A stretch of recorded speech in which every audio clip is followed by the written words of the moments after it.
Section 3, Days 11 through 20. 11th morning. Be as a flower, content to grow in sweetness day by day. If thou wouldst perfect thyself in knowledge, perfect thyself in love. If thou wouldst reach the highest, ceaselessly cultivate a loving and compassionate heart. To him who chooses goodness, sacrificing all, is given that which is more than and includes all. 11th evening. The great law never cheats any man of his just due. Human life, when rightly lived, is simple with a beautiful simplicity. He who comprehends the utter simplicity of life, who obeys its laws and does not step aside into the dark paths and complex mazes of selfish desire, stands where no harm can reach him. Then there is fullness of joy, abounding plenty, and rich in complete blessedness. 12th morning. Every man reaps the results of his own thoughts and deeds and suffers for his own wrong. He who begins right and continues right does not need to desire and search for felicitous results. They are already at hand. They follow as consequences. They are the certainties, the realities of life. Sweet is the rest and deep the bliss of him who has freed his heart from its lusts and hatreds and dark desires. 12th evening. You are the creator of your own shadows. You desire and then you grieve, renounce and then you shall rejoice. Of all the beautiful truths pertaining to the soul, none is more gladdening or fruitful of divine promise and confidence than this, that man is the master of thought, the molder of character, and the maker and shaper of character, environment, and destiny. 13th morning. As darkness is a passing shadow, and light is substance that remains, so sorrow is fleeting, but joy abides forever. No true thing can pass away and become lost. No false thing can remain and be preserved. Sorrow is false, and it cannot live. Joy is true, and it cannot die. Joy may become hidden for a time, but it can always be recovered. Sorrow may remain for a period, but it can be transcended and dispersed. Do not think your sorrow will remain. It will pass away like a cloud. Do not believe that the torments of sin are ever your portion. They will vanish like a hideous nightmare. Awake, arise, be holy and joyful. 13th evening. Tribulation lasts only so long as there remains some chaff of self which needs to be removed. The tribulum, or threshing machine, ceases to work when all the grain is separated from the chaff, and when the last impurities are blown away from the soul, tribulation has completed its work, and there is no more need for it. Then abiding joy is realized. The soul in supreme use of suffering is to purify, to burn out all that is useless and impure. Suffering ceases for him who is pure. There can be no object in burning gold after the dross had been removed. 14th morning. In speaking of self-control, one is easily misunderstood. It should not be associated with destructive repression, but with a constructive expression. A man is happy, wise, and great in the measure that he controls himself. He is wretched, foolish, and mean in the measure that he allows his animal nature to dominate his thoughts and actions. He who controls himself controls his life, his circumstances, his destiny, and wherever he goes, he carries his happiness with him as an abiding possession. Renunciation precedes regeneration. The permanent happiness which men seek in dissipation, excitement, and abandonment to unworthy pleasures is found only in the life which reverses all this, the life of self-control. 14th evening. Law, not confusion, is the dominating principle in the universe. Justice, not injustice, is the soul and substance of life. And righteousness, not corruption, is the molding and moving force in the spiritual government of the world. This being so, man has but to right himself to find that the universe is right. When I am pure, I shall have solved the mystery of life. I shall be sure when I am free from hatred, lust, and strife. I am in truth, and truth abides in me. I shall be safe and sane and wholly free when I am pure. 15th morning. If men only understood that their hatred and resentment slays their peace in sweet contentment, hurts themselves, helps not another, does not cheer one lonely brother, they would seek the better doing of good deeds which leaves no ruing, if they only understood. If men only understood how love conquers, how prevailing is its might, grim hate assailing, how compassion endeth sorrow, maketh wise and doth not borrow, pain of passion they would ever live in love, in hatred never, if they only understood. 15th evening.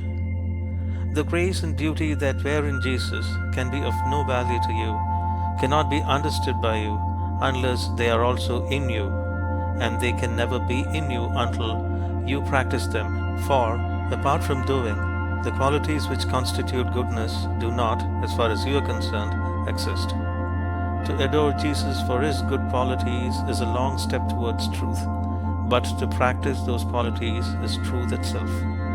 And he who truly adores the perfection of another will not rest content in his own imperfection, but will fashion his soul after the likeness of that other. Therefore, thou who adorest Jesus for His divine qualities, practice those qualities thyself, and thou shalt be divine. 16th morning. Let a man realize that life in its totality proceeds from the mind, and lo, the way of blessedness is opened up to him. For he will then discover that he possesses the power to rule his mind and to fashion it in accordance with his ideal. So will he elect to strongly and steadfastly walk those pathways of thought and action which are altogether excellent. To him, life will become beautiful and sacred, and sooner or later he will put to flight all evil, confusion, and suffering. For it is impossible for a man to fall short of liberation, enlightenment, and peace who guards with unwearying diligence the gateway of his heart. 16th evening.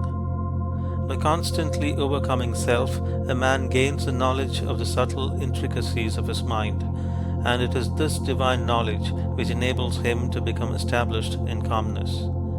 Without self-knowledge, there can be no abiding peace of mind, and those who are carried away by tempestuous passions cannot approach the holy place where calmness reigns.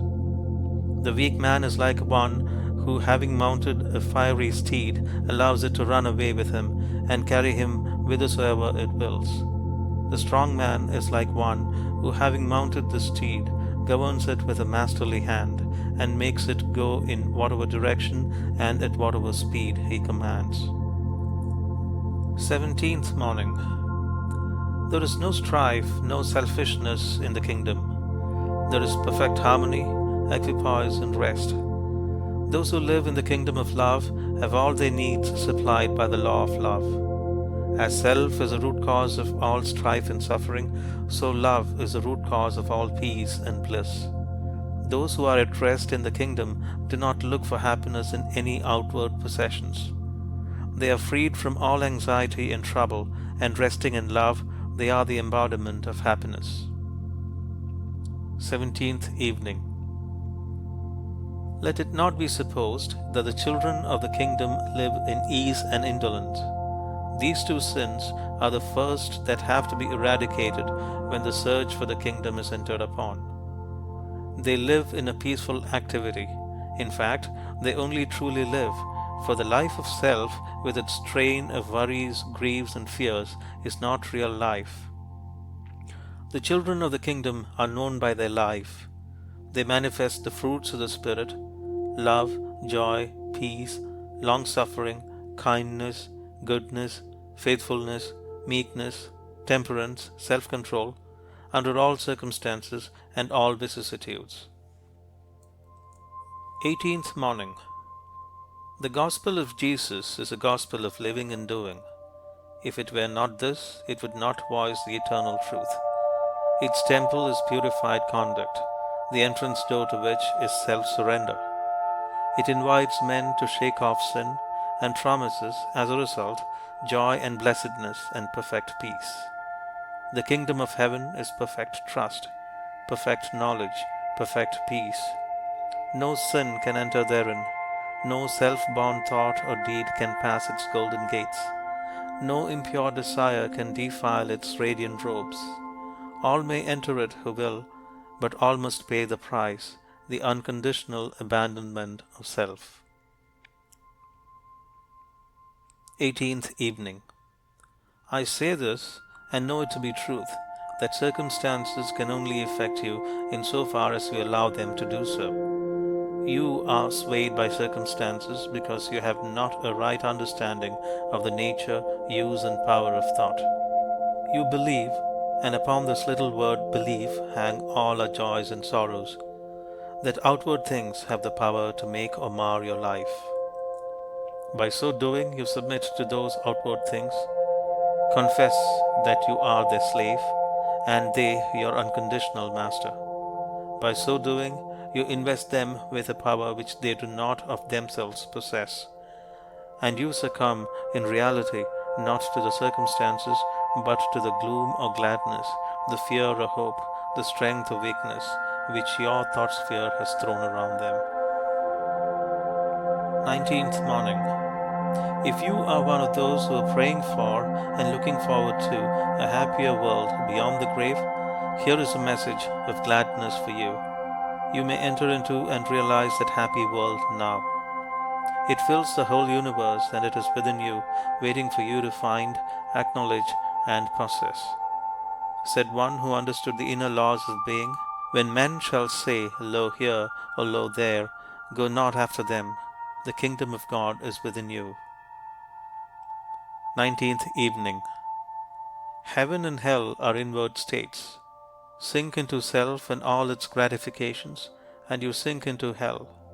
Rise above self into that state of consciousness which is the utter denial and forgetfulness of self, and you enter heaven. So long as you persist in selfishly seeking for your own personal happiness, so long will happiness elude you, and you will be sowing the seeds of wretchedness. Insofar as you succeed in losing yourself in the service of others, in that measure will happiness come to you, and you will reap a harvest of bliss. 20th Morning. Sympathy given can never be wasted. One aspect of sympathy is that of pity. Pity for the distressed or pain-stricken, with a desire to alleviate or help them in their sufferings. The world needs more of this divine quality. For pity makes the world soft to the weak and noble for the strong.